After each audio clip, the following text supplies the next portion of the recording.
जो पहला क्वेश्चन है, discuss the biological importance of monosaccharides. तो आप सभी ने अगर कार्बोहाइड्रेट पढ़ा है तो कार्बोहाइड्रेट के 3 टाइप होते हैं, मोनोसेक्राइड, ओलिगोसेक्राइड और पॉलीसेक्राइड। तो आपसे मोनोसेक्राइड का क्या जैविक महत्व है उसके बारे में पूछा हुआ है। तो यदि हम बात करें कार्बोहाइड्रेट्स की, कार्बोहाइड्रेट्स आर कॉल्ड सैकराइड्स। तो कार्बोहाइड्रेट्स को हम सैकराइड भी कहते हैं। तो सैकराइड जो है वो ग्रीक शब्द सैकरॉन से बना हुआ है, जिसका मतलब होता है शुगर। तो यदि हम बात करें कार्बोहाइड्रेट्स की, तो कार्बोहाइड्रेट एक प्रकार का ऑर्गेनिक कंपाउंड है जिसमें कि आपको कार्बन, हाइड्रोजन और ऑक्सीजन 1:2:1 के रूप में देखने को मिलते हैं। और इसी के अंतर्गत आपने शुगर, स्टार्च, सेलुलोज और भी अदर कार्बोहाइड्रेट के बारे में सुना होगा। O N, where N is 3 और मोर। तो यहाँ पर आप इनका अणु सूत्र देख सकते हैं, CnH2OON या फिर CH2ON। तो यहाँ पर जो N की वैल्यू होती है वो मिनिमम 3 होती है और 3 से अधिक हो सकती है। तो यदि हम बात करें कार्बोहाइड्रेट्स के क्लासिफिकेशन की, तो कार्बोहाइड्रेट को 3 ग्रुप में कैटेगराइज किया गया है। पहला है मोनोसेक्राइड, दूसरा है ओलिगोसेक्राइड और तीसरा है पॉलीसेक्राइड। तो सबसे पहले हम बात करते हैं मोनोसेक्राइड के बारे में। These are simplest of carbohydrates and are known as sugar. तो ये सबसे सरल कार्बोहाइड्रेट है और इन्हें हम शुगर के नाम से भी जानते हैं। These are building unit of complex carbohydrates. तो मोनोसेक्राइड से ही जो जटिल कार्बोहाइड्रेट्स है, यानी कि जो कॉम्प्लेक्स कार्बोहाइड्रेट है, उनका निर्माण होता है। जैसे आगे हम पढ़ेंगे ओलिगोसेक्राइड, पॉलीसेक्राइड। तो इन सभी का निर्माण मोनोसेक्राइड से ही होता है, इसलिए इसे हम बोलते हैं building unit of complex carbohydrates. अगला पॉइंट ये कहता है कि these can not be hydrolysed, यानी कि जितने भी मोनोसेक्राइड है इन्हें हम और छोटे टुकड़ों में डिवाइड नहीं कर सकते। जबकि जब हम आगे पढ़ेंगे ओलिगोसेक्राइड और पॉलीसेक्राइड के बारे में, तो उन्हें हम हाइड्रोलाइज कर सकते हैं और जब हम उन्हें हाइड्रोलाइज करेंगे तो वो सिंपली मोनोसेक्राइड में बदल जाते हैं। तो डिटेल से जब मैं उस टॉपिक को बताऊंगा तो वहाँ पर आपको ये पॉइंट क्लियर हो जाएगा। नेक्स्ट पॉइंट ये है, these are sweet tasting, crystalline and soluble in water. तो जितने भी मोनोसेक्राइड होते हैं इनका स्वाद मीठा होता है, ये क्रिस्टलाइन सॉलिड होते हैं और वाटर सॉल्युबल होते हैं। नेक्स्ट पॉइंट ये कहता है, they have a potential aldehyde OR और keto group and hence are reducing in nature. तो जैसा कि मैंने प्रीवियस वीडियो में बताया था कि किसी भी कार्बोहाइड्रेट में या तो एल्डिहाइड ग्रुप होता है या तो कीटो ग्रुप होता है और इसी के प्रेजेंस के कारण ये रिड्यूसिंग नेचर होते हैं, यानी कि इनमें अपचयन की क्षमता होती है। तो रिड्यूसिंग नेचर क्या होता है इसके बारे में भी जब मैं आपको केमिकल नेचर पढ़ाऊंगा मोनोसेक्राइड का, तो वहाँ पर इसके बारे में मैं डिटेल से डिस्कस करूंगा। चलते हैं अगले पॉइंट की ओर, जो कि मोस्ट इंपॉर्टेंट पॉइंट है। Aldehyde group OR reducing center always lie at carbon number 1 of monosaccharide molecule. Such sugar are known as aldoses or Aldo sugar. तो जैसा कि मैंने प्रीवियस वीडियो में आपको बताया था कि जिन कार्बोहाइड्रेट में फंक्शनल ग्रुप एल्डिहाइड होता है उन्हें हम बोलते हैं एल्डोजेस या फिर एल्डो सुगर। और ये जो एल्डिहाइड ग्रुप है ये पहले कार्बन पर पाए जाते हैं। जैसा कि आप फिगर में देख सकते हैं, यहाँ पर ग्लूकोज का स्ट्रक्चर दिया हुआ है। तो यहाँ पर आप देख सकते हैं कि जो ये पहला कार्बन है यहाँ पर आपको एल्डिहाइड ग्रुप देखने को मिलेगा। तो जिन मोनोसेक्राइड में आपको एल्डिहाइड ग्रुप मिलेगा उन शुगर को हम बोलेंगे एल्डोजेस या फिर एल्डो शुगर। नेक्स्ट पॉइंट ये कहता है कि monosaccharide having keto group are known as ketoses और keto sugar. In such sugar the keto group और the reducing centre always lie at the carbon number 2। तो जिन मोनोसेक्राइड में कीटो ग्रुप पाया जाता है उन्हें हम कीटोजेस या कीटोस शुगर कहते हैं और इन शुगर में जो कीटो ग्रुप है वह आपको दूसरे नंबर के कार्बन पर देखने को मिलेगा। जैसा कि यहाँ पर आप फिगर में देख सकते हैं, यहाँ पर कीटो ग्रुप जो है आपको फ्रक्टोज के केस में दूसरे नंबर के कार्बन पर देखने को मिलेगा। तो यहाँ पर आप देख सकते हैं कि ग्लूकोज और फ्रक्टोज दोनों के फार्मूले एक ही हैं, यानी कि C6H12O6 है। लेकिन ग्लूकोज में जो फंक्शनल ग्रुप है वो है एल्डिहाइड और कीटोन के केस में जो फंक्शनल ग्रुप है वो है कीटोन। तो अक्सर आपने ये क्वेश्चन पूछा हुआ है कि सर ग्लूकोज और फ्रक्टोज के जब फार्मूले सेम है तो इनमें डिफरेंस क्या है। तो यहाँ पर डिफरेंस है फंक्शनल ग्रुप का।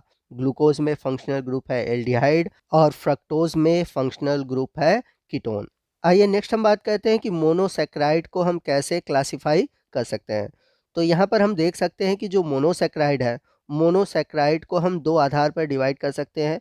एक तो फंक्शनल ग्रुप के आधार पर और दूसरा है नंबर ऑफ कार्बन एटम के आधार पर। तो यदि अगर हम फंक्शनल ग्रुप के आधार पर देखें तो जैसा कि मैंने बताया था कि यदि मोनोसैकेराइड में फंक्शनल ग्रुप एल्डिहाइड है तो इसे हम बोलेंगे एल्डोजेस, फॉर एग्जांपल ग्लूकोज।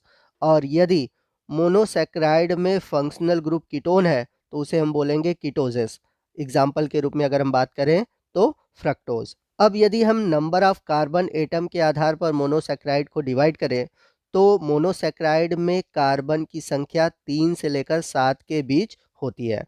तो जिन मोनोसैकेराइड में कार्बन की संख्या 3 होती है उसे हम कहते हैं ट्राइओजेस, 4 होती है तो बोलते हैं टेट्रोजेस, 5 होती है तो उसे बोलते हैं पेंटोजेस, यदि कार्बन की संख्या 6 होती है तो बोलते हैं हेक्सोजेस और यदि 7 होती है तो बोलते हैं हेप्टोजेस। तो यहाँ पर आप देख सकते हैं कि मैंने सभी के एग्जाम्पल और फार्मूले दे रखे हैं। तो यदि हम बात करें ट्राइओजेस की, इसका फार्मूला होगा C3H6O3। यदि एग्जाम्पल की बात करें तो जो एल्डोज शुगर होगा वो होगा ग्लिसरल एल्डिहाइड और जो कीटो शुगर होगा वो होगा डाईहाइड्रोक्सी एसीटोन। उसी तरह टेट्रोजेस शुगर जिसका फार्मूला होगा C4H8O4 और इसका जो एग्जाम्पल है वो है एरिथ्रोज। बात करते हैं पेंटोज शुगर की जिसका फार्मूला होगा C5H10O5 और इसका एग्जाम्पल आप सभी जानते हैं। इसका एक एग्जाम्पल है राइबोज। आप सभी जानते हैं कि आरएनए में जो पेंटोज शुगर पाई जाती है वो होती है राइबोज। तो याद रखिएगा राइबोज एक मोनोसैकेराइड है जिसका फार्मूला होता है C5H10O5। उसी तरह हम बात करते हैं हेक्सोज शुगर की।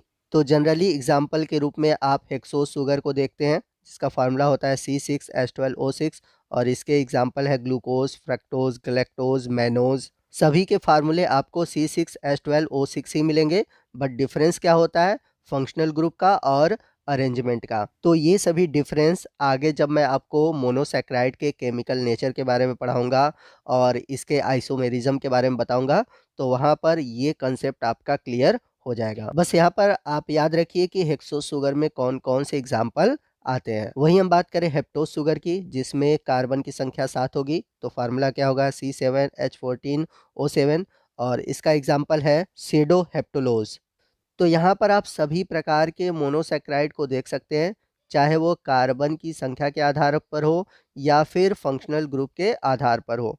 यहाँ पर स्पेशली आपको स्ट्रक्चर याद करने हैं ग्लूकोज, फ्रक्टोज और राइबोज के। अगले क्वेश्चन की ओर। अगला क्वेश्चन है right the name of 1 pentose and 1 hexose sugar. यानी कि आपसे कार्बोहाइड्रेट में एक पेंटोज शुगर और एक हेक्सोज शुगर के बारे में पूछा हुआ है। तो पेंटोज और हेक्सोज शुगर जो आपको बताना है वो मोनोसैकेराइड से रिलेटेड है, पहले मैं आपको बता दूं। और यदि आपने कार्बोहाइड्रेट पढ़ा है तो आपको पता होगा कि मोनोसैकेराइड को भी फंक्शनल ग्रुप के आधार पर डिवाइड किया गया है। तो वे दोनों टाइप कौन से हैं आप हमें कमेंट करके बताएंगे। यहाँ पर मैं आपको पेंटोज और हेक्सोज शुगर का नाम बता दे रहा हूँ। पेंटोज शुगर में आप राइबोज का नाम लिख सकते हैं और हेक्सोज शुगर में आप ग्लूकोज का नाम लिख सकते हैं। अगले क्वेश्चन की ओर चलते हैं। Describe the level of organisation in protein, distinguish between simple and conjugated protein. यानी कि प्रोटीन की संगठनात्मक स्तरों के बारे में आपको बताना है और जो सरल और संयुक्त प्रोटीन है उनके बीच क्या अंतर है ये भी बताना है। तो यदि हम बात करें प्रोटीन के स्ट्रक्चर की तो प्रोटीन के स्ट्रक्चर को हम 4 लेवल पर ऑर्गेनाइज कर सकते हैं। वो कौन कौन से लेवल है या फिर कौन कौन से स्ट्रक्चर है। फर्स्ट है प्राइमरी, सेकंड है सेकेंडरी, थर्ड है टर्सरी और लास्ट है क्वाटरनरी। तो आइए सबसे पहले हम बात करते हैं प्रोटीन के प्राइमरी स्ट्रक्चर की। In primary structure of protein sequence of amino acid in A polypeptide chain hold together by peptide bond और पेप्टाइड लिंकेज ओनली। तो प्राइमरी स्ट्रक्चर में आप देखेंगे इसमें जो प्रोटीन होते हैं वह एमिनो एसिड के आपस में एक सीक्वेंस से जुड़े होने के कारण बनते हैं। यानी कि ये एक प्रकार से लीनियर स्ट्रक्चर होते हैं। जैसा कि हम सभी जानते हैं कि जो प्रोटीन का फॉर्मेशन होता है वो 20 डिफरेंट एमिनो एसिड से होता है। आप ये 20 डिफरेंट एमिनो एसिड देख सकते हैं।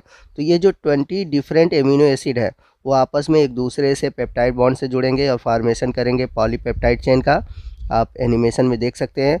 और यही जो एमिनो एसिड है आपस में जुड़कर फॉर्मेशन करते हैं प्राइमरी स्ट्रक्चर का। तो एक तरह से देखा जाए जो प्राइमरी स्ट्रक्चर है सिंपल होते हैं और लीनियर होते हैं। क्वेश्चन है what are enzyme, discuss specificity of enzyme action, यानी कि एंजाइम क्या है, एंजाइम की क्रिया की विशेषता पर चर्चा कीजिए। एंजाइम होते क्या है? An enzyme is a proteinaceous biocatalyst that increase the rate of chemical reaction without itself being change in the overall reaction. तो कहने का मतलब है कि जो एंजाइम होते हैं ये एक प्रकार के प्रोटीनियस सबस्टेंस है, यानी कि प्रोटीन के बने हुए सबस्टेंस होते हैं, और ये एक जैव उत्प्रेरक है, यानी कि जीवों में उत्पन्न होने वाला उत्प्रेरक है। अब एंजाइम करते क्या है? एंजाइम किसी भी रेट ऑफ रिएक्शन को बढ़ा देते हैं और अभिक्रिया में बिना अपने चेंज हुए अलग हो जाते हैं, अर्थात ये अभिक्रिया में भाग लेते हैं और उस अभिक्रिया में प्रोडक्ट का फॉर्मेशन करते हैं, और प्रोडक्ट का जैसे ही फॉर्मेशन होता है एंजाइम ज्यों के त्यों अलग हो जाते हैं। तो इसलिए हम कह सकते हैं कि किसी भी अभिक्रिया में एंजाइम में कोई चेंजेस नहीं होता। तो जो एंजाइम है वो कैटलिस्ट से यहीं पर डिफ़र करते हैं कि एंजाइम जो होते हैं वो प्रोटीनियस होते हैं, लेकिन जो कैटलिस्ट होते हैं वो प्रोटीन के भी हो सकते हैं, बिना प्रोटीन के भी हो सकते हैं, ऑर्गेनिक भी हो सकते हैं, इनऑर्गेनिक भी हो सकते हैं। तो एंजाइम और कैटलिस्ट में सबसे बड़ा डिफरेंस यही है। तो इस तरह से हम कह सकते हैं कि all enzyme are catalyst but all catalyst are not enzyme. The term enzyme was coined by Kuhne. तो जैसा कि मैंने बताया था कि शब्द एंजाइम सबसे पहले प्रयोग करने वाले थे German scientist F.W. कुहने। More than 5,000 different type of enzyme have been discovered so far in living organisms. Virtually cellular reaction or process are mediated by enzyme. तो लगभग 5,000 से भी अधिक अलग प्रकार के एंजाइम लिविंग ऑर्गेनिज्म में खोजे गए हैं, जो कि लिविंग सेल में अलग अलग जो मेटाबॉलिक रिएक्शन है या मेटाबॉलिक प्रोसेस है उनको कंट्रोल करते हैं। आइए नेक्स्ट हम बात करते हैं एंजाइम के स्ट्रक्चर की।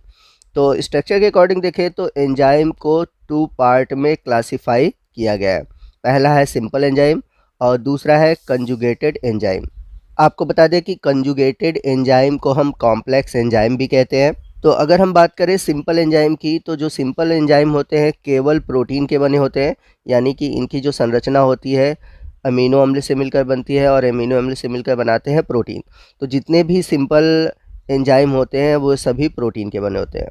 वहीं हम बात करें कंजुगेटेड एंजाइम की, तो कंजुगेटेड एंजाइम प्रोटीन और नॉन प्रोटीन, यानी कि ये प्रोटीनस और नॉन प्रोटीनस 2 पार्ट से मिलकर बने होते हैं। तो कंजुगेटेड प्रोटीन का जो प्रोटीन वाला पार्ट होता है उसे हम बोलते हैं एपो एंजाइम, और जो नॉन प्रोटीन वाला पार्ट होता है उसे हम बोलते हैं को फैक्टर। ध्यान दीजिएगा कि जो कंजुगेटेड प्रोटीन है उसका जो प्रोटीन वाला पार्ट होता है उसे हम बोलते हैं एपो एंजाइम, और जो नॉन प्रोटीन वाला पार्ट होता है उसे हम बोलते हैं को फैक्टर।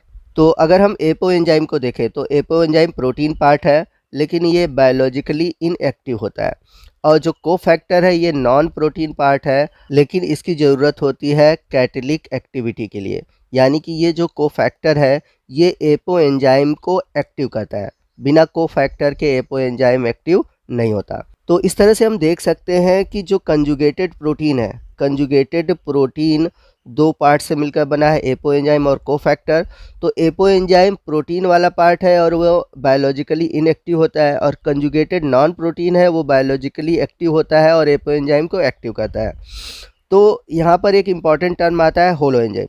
होलो एंजाइम क्या होता है? जब एपो एंजाइम और को फैक्टर ये दोनों आपस में जुड़ते हैं तो उसे टर्म दिया गया है होलो एंजाइम। याद रखिएगा, होलो एंजाइम पर आपके एग्ज़ाम में 60 नोट पूछे जाते हैं। तो जब इनएक्टिव एपो एंजाइम से को फैक्टर जुड़ता है तो इसे एक्टिवेट कर देता है, और इन दोनों के जुड़ने से एक्टिवेटेड जो संरचना बनती है वही कहलाती है होलो एंजाइम। अब थोड़ा डिटेल में हम कोएंजाइम के बारे में जान लेते हैं, क्योंकि आपके एग्ज़ाम में कोएंजाइम से क्वेश्चन पूछे जाते हैं। तो जैसा कि मैंने बताया था कि जो को फैक्टर होते हैं वो कंजुगेटेड एंजाइम का नॉन प्रोटीन पार्ट होते हैं। अब होता क्या है कि कुछ जो कोफैक्टर हैं वो मेटल आयन होते हैं और कुछ जो होते हैं वो कॉम्प्लेक्स ऑर्गेनिक कंपाउंड होते हैं। तो जब कोफैक्टर ऑर्गेनिक कंपाउंड होते हैं तो उन्हें कहा जाता है कोएंजाइम। मोस्ट इंपॉर्टेंट है, इसको नोट कर लीजिएगा। When cofactor are complex organic compound then these are called coenzyme. अब बात करते हैं उन कोफैक्टर की जो कि यूजुअली इनऑर्गेनिक मॉलिक्यूल होते हैं या फिर आयन होते हैं। तो इस तरह के कोफैक्टर को हम बोलते हैं प्रोस्थेटिक ग्रुप। तो यहाँ पर ध्यान दीजिएगा कि जो कॉम्प्लेक्स एंजाइम है या फिर कंजुगेटेड एंजाइम है, उनका जो नॉन प्रोटीन पार्ट होता है वो होता है कोफैक्टर। कोफैक्टर 2 टाइप के होते हैं, एक होता है कोएंजाइम और दूसरा होता है प्रोस्थेटिक ग्रुप। जो कोएंजाइम होते हैं ये लार्ज ऑर्गेनिक मॉलिक्यूल होते हैं और जो प्रोस्थेटिक ग्रुप होते हैं वो जनरली इनऑर्गेनिक मॉलिक्यूल या एटम होते हैं। और एक सबसे बड़ा अंतर है कोएंजाइम और प्रोस्थेटिक ग्रुप की, कि जो प्रोस्थेटिक ग्रुप होते हैं वो एपो एंजाइम से टाइटली बाउंड होते हैं और जबकि जो कोएंजाइम है यह एपो एंजाइम से लूजली बाउंड होता है। मतलब कोएंजाइम एपो एंजाइम से पूरी तरह से अटैच नहीं होता, अच्छे से बाउंड नहीं करता, जबकि जो प्रोस्थेटिक ग्रुप होते हैं वो क्या करते हैं, एपो एंजाइम से बहुत टाइटली जुड़े होते हैं। तो आइए देखते हैं कि हम कैसे कोएंजाइम और प्रोस्थेटिक ग्रुप को डिफाइन कर सकते हैं। तो सबसे पहले हम बात करते हैं कोएंजाइम की। The non protein component loosely bounded to apo enzyme by non covalent bond. तो जो कोएंजाइम होते हैं ये नॉन प्रोटीन कंपोनेंट होते हैं और ये एपो एंजाइम से लूजली जुड़े होते हैं। एग्जाम्पल की बात करें, विटामिन और कुछ विटामिन की जो डेरिवेट्स होते हैं वो कोएंजाइम के रूप में काम करते हैं। और सबसे बड़ी बात है कि जो कोएंजाइम होते हैं ये ऑर्गेनिक कंपाउंड होते हैं और ऑर्गेनिक कंपाउंड के लार्ज मॉलिक्यूल होते हैं। वही हम बात करें प्रोस्थेटिक ग्रुप की, तो प्रोस्थेटिक ग्रुप होते हैं ये नॉन ऑर्गेनिक कंपाउंड होते हैं और ये टाइटली एपो एंजाइम से जुड़े होते हैं।